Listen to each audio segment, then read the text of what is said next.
bulletin. The National Weather Service in Pittsburgh has issued a tornado warning for central Armstrong County in west central Pennsylvania, south central Clarion County in west central Pennsylvania, until 6:15 p.m.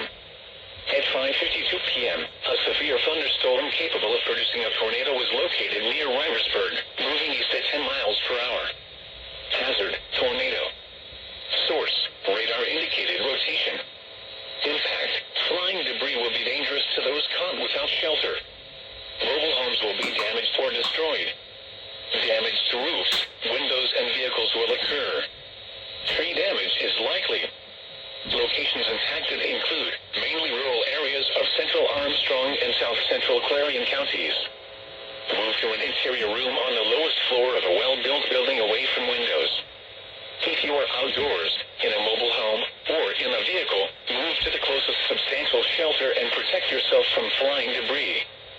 Torrential rainfall is also occurring with this storm and may lead to flash flooding. Do not drive your vehicle through flooded roadways.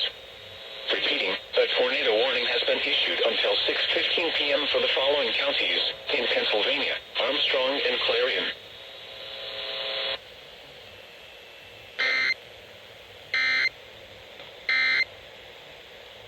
From the PJ Fitzpatrick. Value your achievements. All right, Colin. From voltage detectors